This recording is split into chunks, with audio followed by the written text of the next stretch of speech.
Welcome to Plant Your Seed. I'm your host, Fred Ferris. On each episode, we share stories of how ordinary people have transformed their lives. Each story is compassionate, each story is authentic, and each story is a transformation. Here are the stories of the people who are changing our world by transitioning to a plant-based diet. Today on Plant Your Seed, joining us from Oregon, we have Shauna Sherick. Shauna is the founder and president of Wildwood Farm Sanctuary and Preserve. She is a licensed veterinarian technician with a background in wildlife rehabilitation, farm animal nursing care, and a love of nature. Welcome, Shauna. Thank you for having me on your show, Fred. Thanks for being here on Plant Your Seed. Now, the land that Wildwood Farm Sanctuary and Preserve rests on has been in your family for almost 100 years. How and why did you start Wildwood Farm Sanctuary and Preserve? Yes, so the property has been in my family for quite a long time, since the 1930s. And I spent many a summer out here on the farm when I wasn't in school. And my grandparents had a menagerie of farm animals, and also most of the property is forested, nature preserve. So I moved out here originally to help on the farm, preserve the property, keep it in the family. And I actually didn't have any idea that I was going to start a sanctuary at that time. So basically moved out here to help my uncle who runs the farm, and just love it out here so much, just the nature and the animals. So how and why did you start the Farm Sanctuary and Preserve? So my career is I work as a veterinary technician in a mixed animal practice, and I've been a veterinary technician since 1994. And back when I started then, we mostly worked with farm animals at the veterinary hospital. So that meaning I worked with a lot of dairy farmers, chicken farmers, people with backyard farm animals. So that portion of our veterinary hospital, we saw a lot of farm animals come in. And basically, I realized that there is just nowhere for farm animals to go. I mean, obviously, dogs and cats have shelters to go to. And so, in working with farm animals, there was always a request to take them in, and people didn't know where to take them to if they needed to rehome them. And so that was my idea, is to start a place for farm animals to go. Also, I wanted to use my veterinary skills working with farm animals to do something good. I had moved out to the property here, and it's around 100 acres. There was an old barn, and so just initially started taking in a few chickens here and there, and it grew from there. So just me wanting to give back using my veterinary skills, because I was so lucky to live out here on my grandparents' property. There was a multitude of reasons why. Let's get into those. You move out there, you start looking around the property. What made you think, you know what, I'm just going to start a sanctuary? Well, like I said, there was just, I felt a need, a place for farm animals to go. And farm animals, they aren't always cared for like our domestic dogs and cats.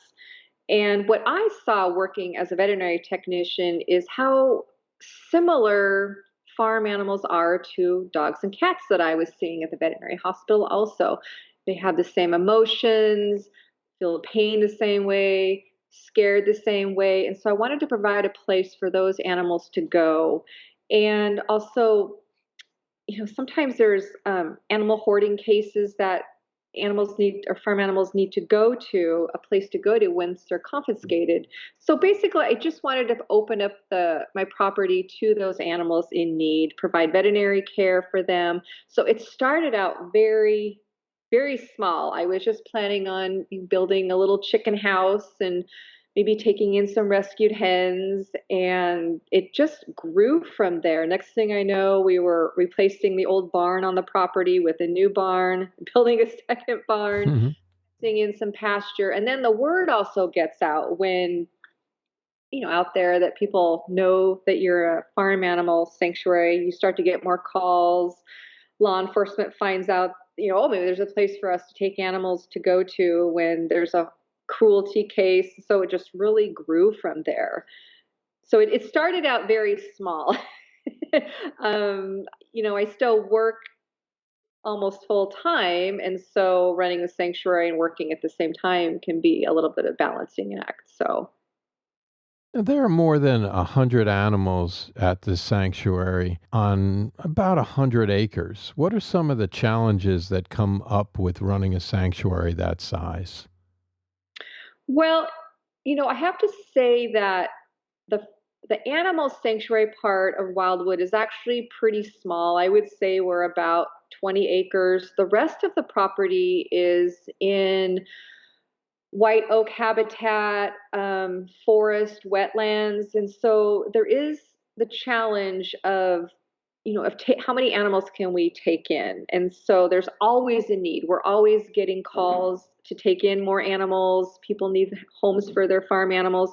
So the challenge, the balance is how many animals can the land support, and it's really easy to start taking in a lot of animals and then oh my gosh, you're overrun with animals, and then your place is a mud pit, or you don't know how to care for all the animals. So it is finding that balance between how many animals we can take in. And in the beginning when I opened up Wildwood, I was we would take in owner surrenders. People would say, well, we can't take care of our chickens anymore, we're moving, or we're tired of our geese, we want to give them up. And so an animal sanctuary can quickly fill up with, we call them owner surrenders. And so at some point, we had to no longer take in owner surrenders, but reserve the land for actual like rescues. So that was kind of hard. We try to help people in finding placement for their own personal farm animals by reaching out to other sanctuaries or people we trust that we know can take care of them. But yeah, that's hard to say no, but you have to have a line of how many animals you can take in, and that comes down to prioritizing those animals that come through here, because it's really easy to get overwhelmed. I've seen other sanctuaries get overwhelmed, and then they get into trouble. So it's hard. It's hard. How do you feel when that happens, when you have to turn away animals? Really sad, guilty, wondering what's going to happen to those animals. Sometimes we've had people tell us, well, if you don't take in our roosters, that we are going to kill them ourselves. And then, we always worry what's going to happen to those animals. There's a little bit of a guilty feeling. So, like I said, we try to help those people find homes or make those connections. Maybe another new sanctuary that doesn't have many animals can take in those unwanted roosters. But yeah, it's horrible what people will say to try to get us to take their animals in. What is it about animals that makes you so passionate? I think it began when I started spending time out here on the farm with my grandparents. My grandparents had cows, chickens, dogs, cats. There was lots of wildlife around here. And so actually, my parents would send me out here during the summers because they had to work. And so I started coming out here and spending basically June until August out here, and not around a lot of other kids. But my job as part of being out here was to help my grandparents feed the animals. And so I don't know, I just really connected with animals. I was always really shy around other people, didn't have a lot of friends. And so I just really found my passion with animals being out here as a child. And then we go for hikes out in the woods and discover all the wildlife. And then I decided that it was going to be my job to rescue any baby bird that fell out of its nest in the barn. And so I started buying all these books about rehab. And this is when I was like 10, 12 years old. And so when the summer ended, I go back to my parents and I. We lived in Portland in town for a long time, Mm-hmm. and so go back and go back to school and I go to the library and start checking out all these books on farm animals or wildlife. And I remember one time the librarian saying, why are, these books are too mature for you. Why are you checking out these books on ornithology or studying birds or anatomy of animals? And so I started out really early, and then I just found my passion that way. And then I thought I wanted to become a veterinarian when I got out of high school, but I found that I really like nursing care. And I had no idea there was even such thing as becoming a veterinary technician until I researched it. And then, that's what I want to do. That's how I can put my love of helping animals to work. That's what I wanted to do with my life. So, what did you say to the librarian? I don't remember, but you know what? That sticks out in my mind so much. And now I can look back and say that was such a horrible thing to say to a little girl who had this passion and love for animals and something she wanted to do. And I honestly hope that no other child would have to hear that from a librarian. I just remember that, though, that questioning me about the books I was checking out. And maybe they were a little bit advanced. I mean, like these thick 1,000-page books on wild birds or Mm-hmm. animal anatomy. Maybe they were a little bit advanced, but yeah, I mean, I hope no other child has to go through that, and that they follow their dreams and they, follow what they think they're intended to do with their life. So, How did that make you feel when she or he said that to you? really embarrassed and sad. And I was a very insecure child as it was, very shy. And so it really just kind of shocked me. And I was, like I said, I was only like 10 years old at the time. Exactly. Um, so yeah, I still remember that. And yeah, it's kind of hurtful, but yeah. Seems to have had an impact on you. Yeah, yeah. One other thing, when I was, I think, around 11, this is before the internet. We only had like 4 channels on the TV. I remember watching a National Geographic special on TV, and they had a episode on the harp seal hunt in Greenland. Mm. So I remember watching that as a kid, and I was just horrified. I couldn't get it out of my mind.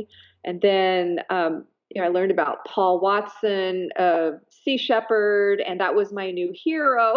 So I remember going to school when I was 11 and telling everybody, "Oh, we got to stop the harp seal hunt." And here are these kids. They're like, "What are you talking about?" And then I'm like, "Well," and then Paul Watson, he's the head, and he goes out there and he saves the seals and the whales, and they're like, "Well, who's Paul Watson?"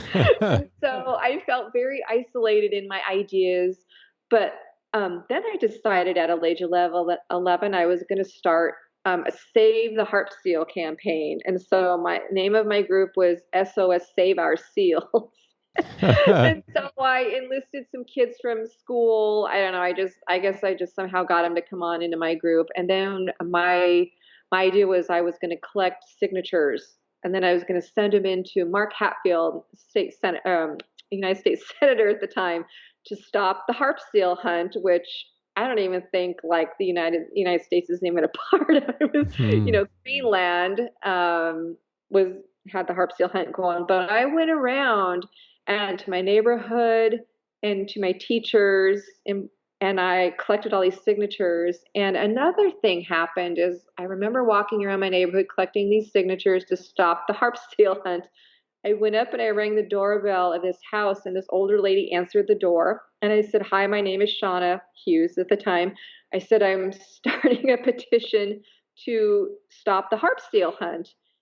And again, this older lady said, "Well, I'm not going to sign your petition because I believe in animal population control."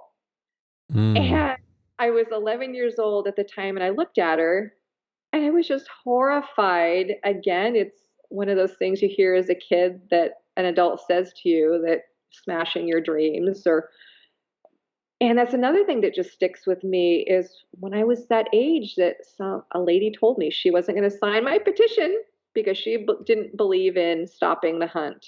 So that was, I think, one of my first real encounters with people not agreeing with what I believed, how animals should be treated. So that was really difficult. But I ended up collecting like actually 1,000 signatures, sent Nice. them to Senator Mark Hatfield, and actually got a letter back. He probably didn't even have anything to do with it, but thanking me for the signatures that I had sent in and that he was going to look into the harp seal hunt. So activism was born from, I started very, very early on. So What did you learn from that?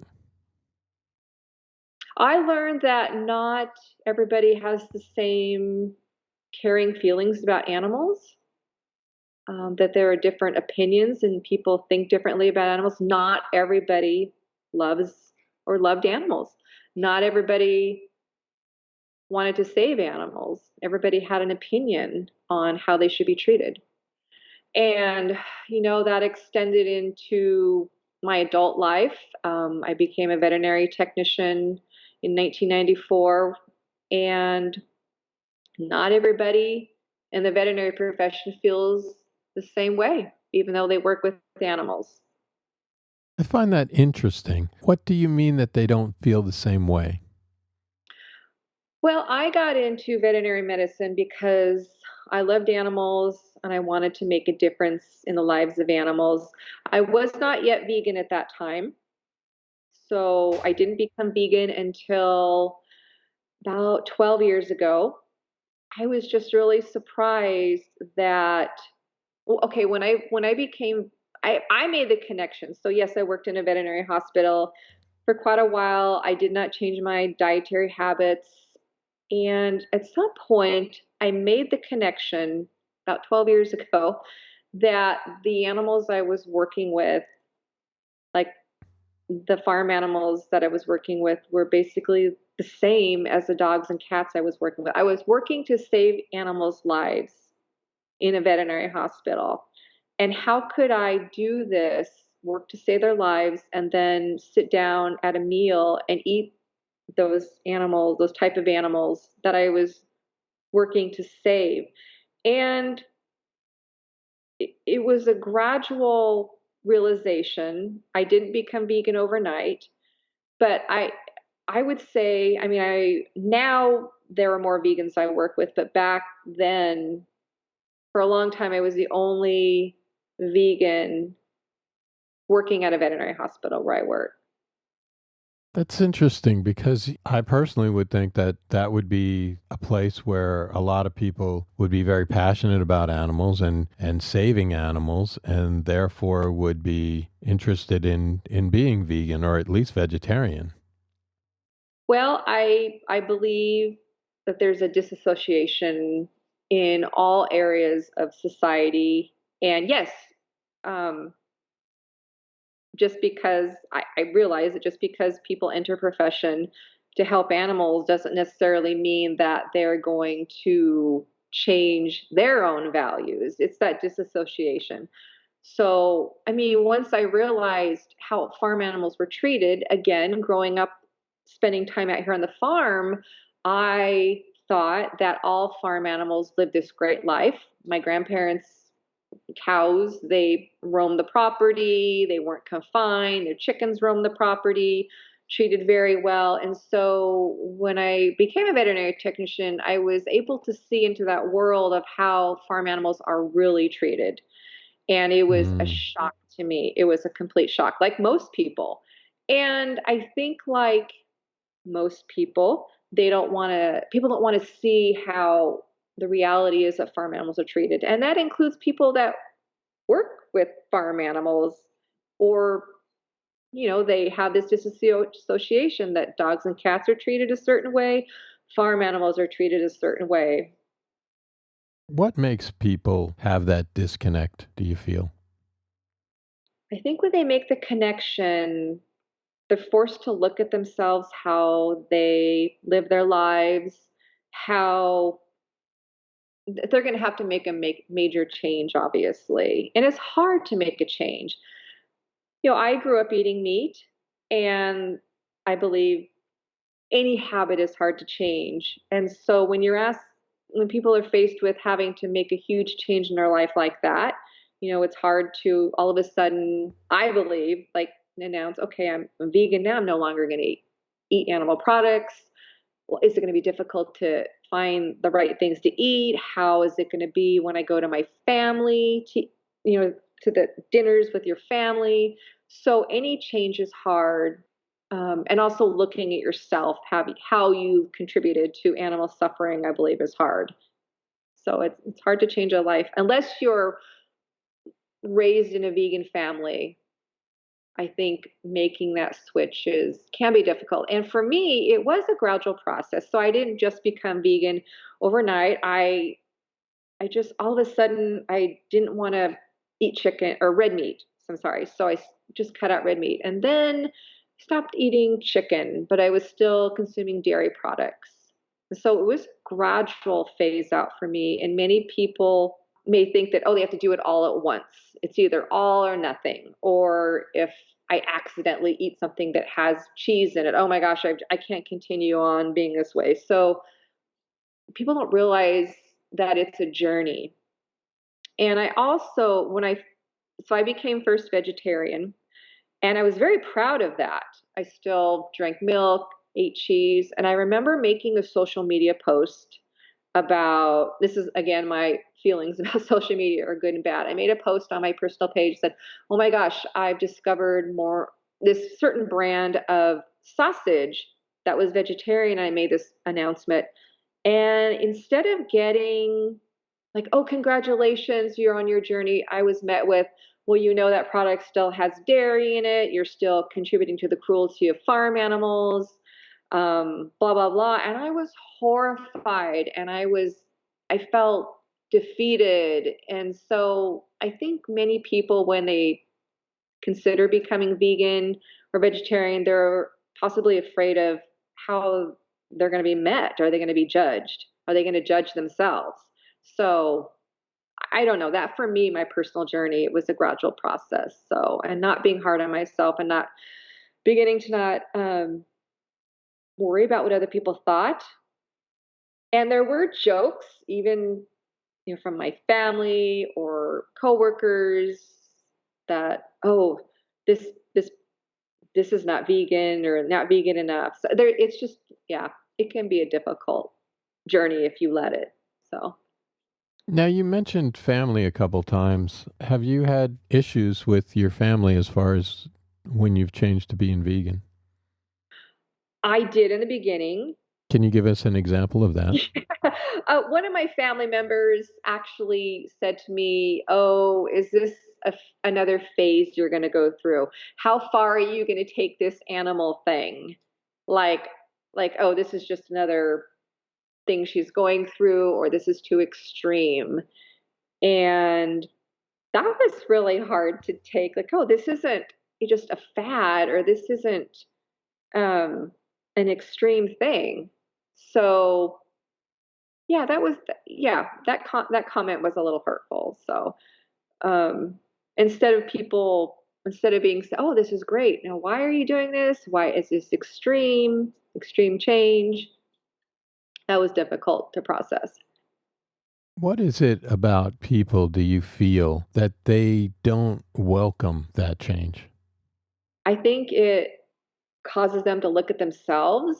If you explain why you've become vegetarian or vegan, that people, it possibly has them have to look at themselves, what their choices are. Are they contributing to animal cruelty? Are they a bad person? When you announce you're vegan or vegetarian, does that make you a better person than them? So I think it puts people in an uncomfortable position, maybe when, after you've talked to them about why you're vegan or vegetarian, and then you go home and then they go order a hamburger.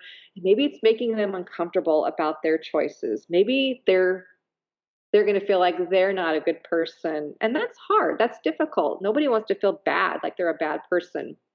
So being around somebody who's vegan may bring up those feelings with other people about themselves, and that they know or they feel like it's going to be difficult for themselves to change. So it brings up conflict, I believe, within themselves. Do you feel it challenges their core values and that's where it becomes difficult for them? I totally believe that.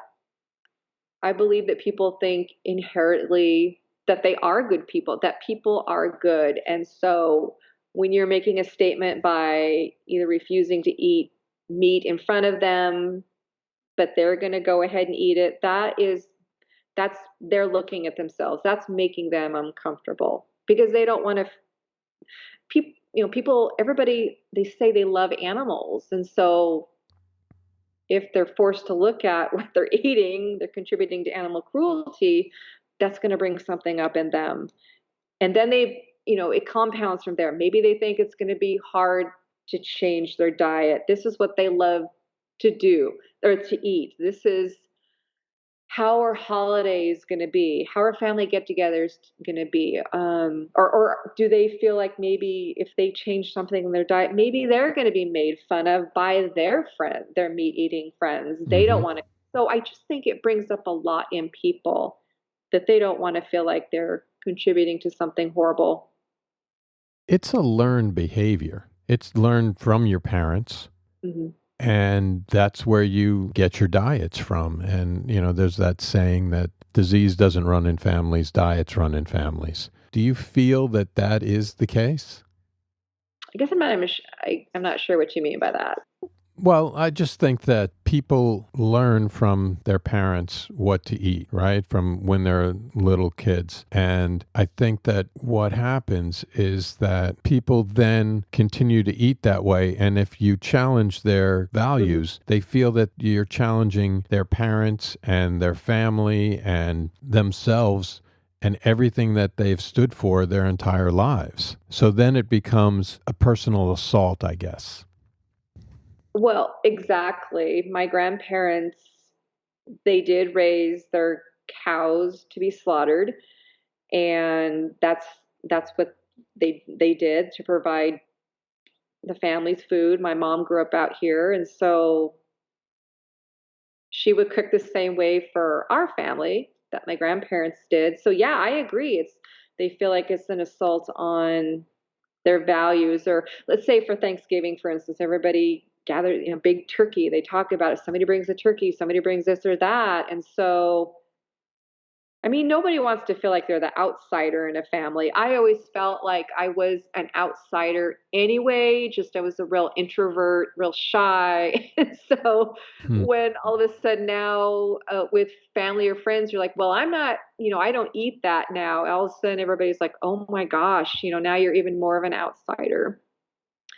So, or sitting at the dinner table when your mom has cooked this roast and you're sitting there and it's like, what are you going to eat? Like just peas and carrots. And then I think when somebody cooks something and you're at a gathering, to them, they're putting their whole heart into that. They're providing for you. And then you're, in a sense, refusing that. You're saying, I don't want that.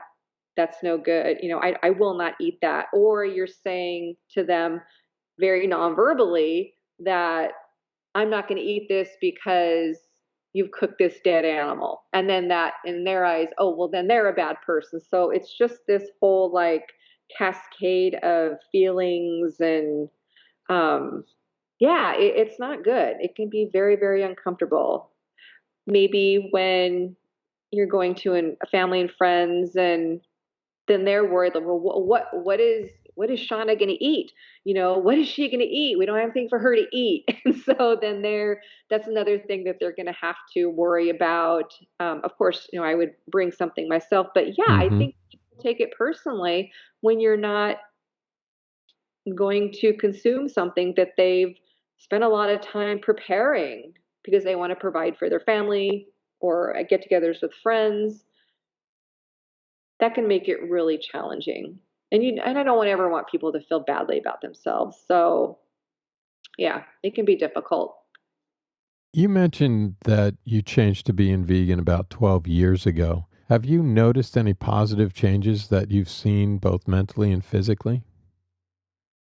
Definitely. So before I went vegan, I would have to say I wasn't in the best shape, and I actually had blood work done, and my cholesterol was like through the roof, and just felt sluggish. And I didn't feel like I wasn't living my values. So I wanted to align my how I was living with my values because I care about animals. I don't want to contribute to animal cruelty. So I would say physically, there was a transformation. I went back to the doctors after I'd been vegan for about a year. My cholesterol was completely normal. All my blood work was normal. I had lost like 30 pounds, and I just felt better mentally because, I was, my job as a professional is saving the lives of animals. And Right. so finally, my career was lining up with my values. I could no longer say, hey, I'm helping animals. I love animals, but then consume animals. So things were just lining up, and I felt so much better physically and mentally. That was a huge, huge thing. How does that make you feel when you lined everything up? Really, really good. Really good. Like finally, I was at peace with how I was living my life. And I wasn't being disassociating with wanting to help animals and still eating animals. So I'm a very honest person. I don't like to say one thing and do another thing, which I think is important. I feel like things finally worked out, like everything aligned. And then with the sanctuary was another way to give back to animals, being vegan, another way to give back to animals. So things finally came full circle. You mentioned that you had a slow transition to becoming vegan. Was there anything that was holding you back from becoming vegan? For me, it was part of it was how people were going to respond. I knew that that change may be difficult on my family. I'm married and I have children. And when I got married, I was not even vegetarian. And so my husband, he had to adjust to that from me saying, okay, well, now I'm not going to eat red meat now. Okay, well, now I'm not going to eat chicken. I'm not going to eat fish.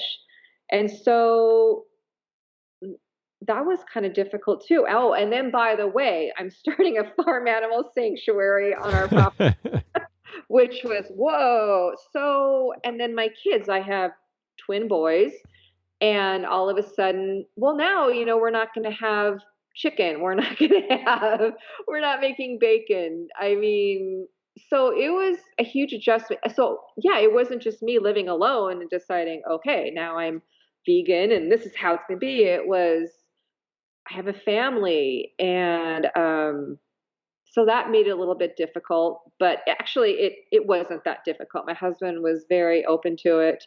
Um, I would. My husband's vegetarian, but we live as a vegan family here, so we don't bring animal products into the house, and that was not a problem in our marriage. He wasn't like, well, I'm going to cook this meat. I'm going to bring steak in the house. So I was actually very, very lucky. I would say the most difficult part of it was going to like extended family. Both of our families are very much carnivores. And so all of a sudden, going to different households where I had to sit down and be around family members that, cooked ribs, chicken, very, very carnivore centric.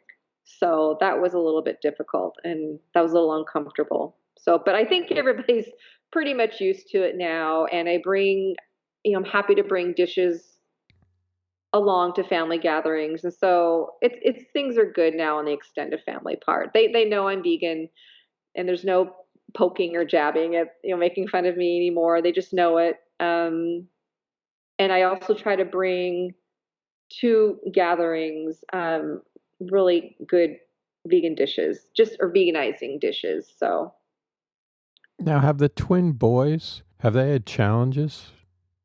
Have they had challenges? Yeah, as far as being vegan, school friends making fun of them, asking them Yeah, where they get their protein. yeah, yeah. Actually, that has been a thing, and yeah, they have been made fun of somewhat at school. Um, I don't. I'm not very hard on them, and so when they go out to friends, I don't say, okay, you can only eat vegan now. I do. We are a vegan household here, but I'm not policing what they're doing outside of the house. I don't think that's fair to them. I hope that they learn by what our immediate family is doing and make choices that way. I think it's really difficult being a teenager. Hmm. They're 16, and so to put that added pressure on them, I just try to lead by example, and I hope that they, when they leave the home, go to college, they make good decisions. So I think that's all you can do. So Yeah, I have three girls and one's 17, and it's a challenge trying to raise a vegan child or children because, it's what you believe and you believe it's right, but mhm. all their friends, well, most of their friends might not agree with that. And then, you have that whole teenage thing that people have to live through. So it is a bit of a challenge. Yeah, and we're right out here in farmland, and so they attend a school where predominantly farm kids go, the same school, and so there's a whole set of different set of a way of thinking Right. in that school. And so yeah, it can be really challenging for them. But like I said, I don't put pressure on them. They know that we don't bring, my kids know that we don't bring those things into the household here, and they're fine with that. I've not had them challenge a dinner here Hmm. or refuse to eat anything vegan. So that's not a problem here. But yeah, I think it can be a struggle for kids out there. And um, I don't think any other parents are vegan. We're surrounded by a farming community, kids raised on farms, going to the same school. And so they have a whole different set of how they were raised. Where did you get the courage to start the farm sanctuary and preserve? I mean, it's quite an undertaking. It really is. And like I said, I started out small. I was going to bring just a few chickens in here, and I thought, well, okay, I'll rescue some chickens, and I'm going to go have a couple bake sales at the local grocery store and raise money that way. No big deal. It's not Mm. going to take a lot of time. And then it just expanded from there. And so I started Wildwood in 2012, and we became a nonprofit 501c3 in 2014. And that's when I really got serious about it. Um, it was a huge undertaking. I just really wanted to do, like I said, do something with my veterinary skills, my passion for animals. Was very privileged to move out here to my family property, and so it was a big jump for me. Like I said, I'm a shy person, I'm an introvert. So it really required me reaching out for help to start the sanctuary. It's not a one person thing you can do, it requires help. And so, yeah, it was really a jump for me, a jump. I'm very introverted and would be happy to sit on my property and just have a few animals. But I knew that I had to go out of that comfort zone if that's what I wanted to do to start the sanctuary. And also to get Wildwood's name out there. You can't just sit on your farm and play with your animals. It requires meeting new people, making contacts, social media, doing interviews. And I've gotten better about it. I've gotten a lot better about it, and that you have to do that to get the word out there. So, um, also, there was an instance where my mother passed away from lung cancer 2011, and she was still young, and that was another catalyst to get me going that life is short, anything can happen. If you don't follow your dreams or what your passions are, um, you have to do it. You have to do that. You can't look back. And for her death really pushed me forward into starting Wildwood. How so? You realize that you think you still have time to do what you've always wanted to do, and I'm in my 50s now, and I started Wildwood in my 40s, which is probably a little bit later than a lot of people start a sanctuary or what they want to do with their life. So if you keep putting things off until you feel comfortable doing them, or you think it's the right time in your life, or if you wait till you feel more confident, you may look back and you're at a point, you come to a point in your life where you can't do that. I mean, to run a sanctuary, you have to, be on top of things. You have to be able to get out there and do physical hard work, and you can't always do that when you're older, your 60s, 70s. And so when my mom passed away, I just realized I got to do this now. I have to, if I'm going to start a farm animal sanctuary, an animal rescue, I need to do it now, because my mom was diagnosed with cancer, and then a year later she was gone. So if you keep putting off what you want to do with your life, then it's too late. So I realized I needed to start the sanctuary then. You mentioned that you were married. How did your husband react when you told him about the sanctuary? I don't think he thought I was serious. He thought, well, maybe a few chickens here or there. And then, I said, okay, all I need is a hen house. That's all I want to build. I just want to rescue some chickens. Okay, well, did that. Well, now I'd like to take in some goats and sheep. Okay, well, now we need to build a barn. Okay. Well, now we need to put in fencing.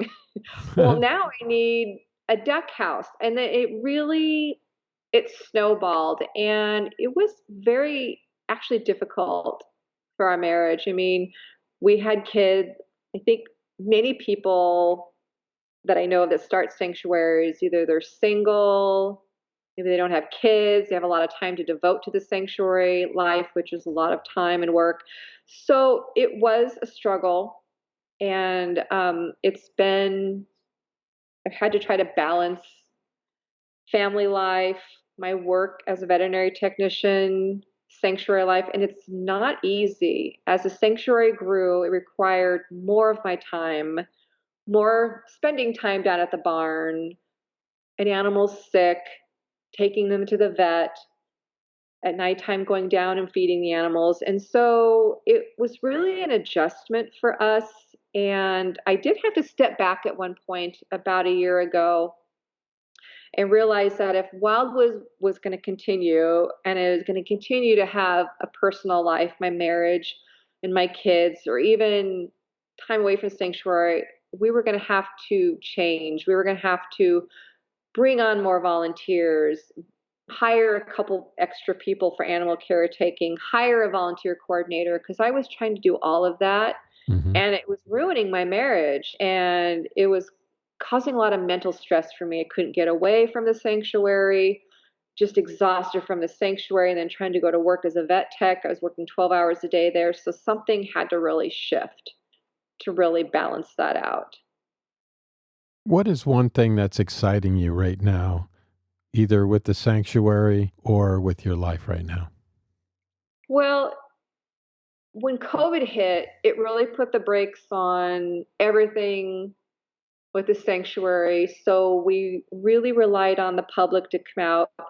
We'd have every other weekend volunteer work parties. We would have big events here. We would have a bingo event. We'd have an Earth Day event. And so all of that came to a screeching halt, fundraising, giving tours. So what I'm really looking forward to this next year is really trying to bring those things back.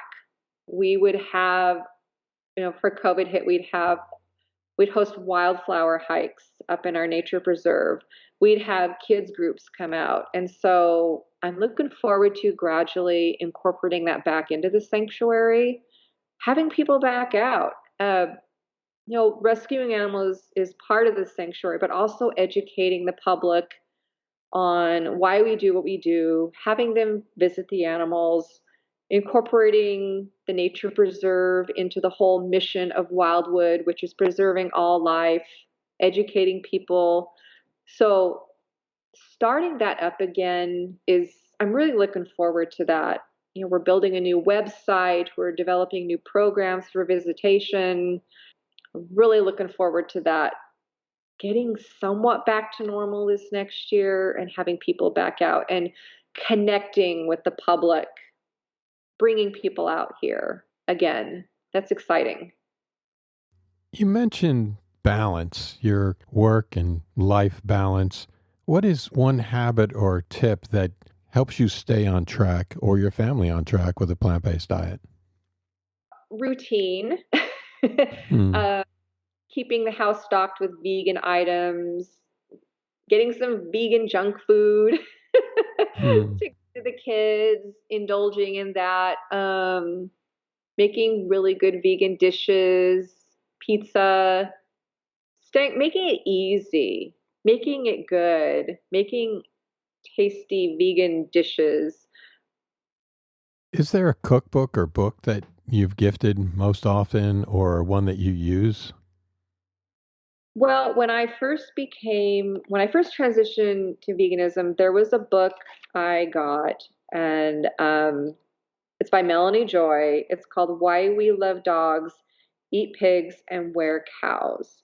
So when I talk to people about becoming vegan or who are just interested in the vegan journey, I recommend that book because it really dives into why we do, why giving up meat is difficult, why changing our life is difficult.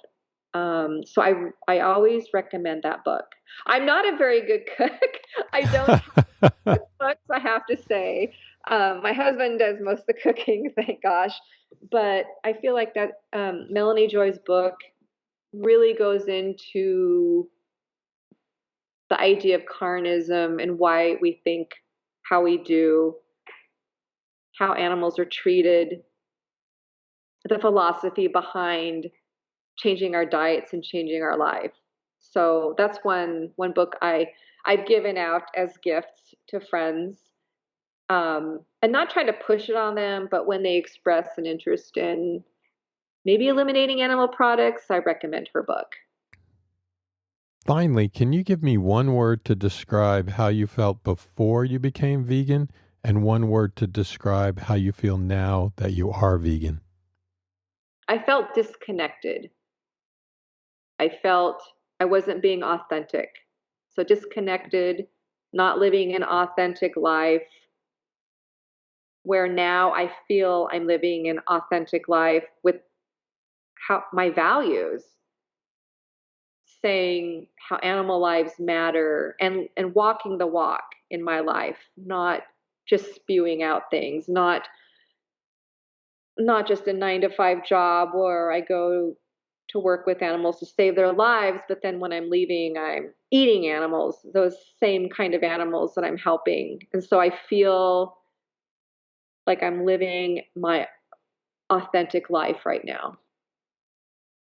It's such a pleasure speaking with you. Thank you so much for taking the time. Now, what's the best way for people to find you and follow you on social media? Well, we are on Instagram, Wildwood Farm Sanctuary and Preserve. We're also on Facebook and we're on TikTok. We just recently got on Mm. TikTok to share some really great animal videos, pin interest, and we have a website, Wildwood farmsanctuary.org. We are in the middle of updating our website, so the website is a little bit older right now, and hopefully we'll be launching a new website soon, and it will have a lot of great ideas for living more gently on the earth, not just saving animals, but what people can do in their everyday lives. So we look forward to that. Thank you again, Shauna, for being on Plant Your Seed. Thank you for having me. Hope you are inspired by this story, and remember, it's never too late to plant your seed.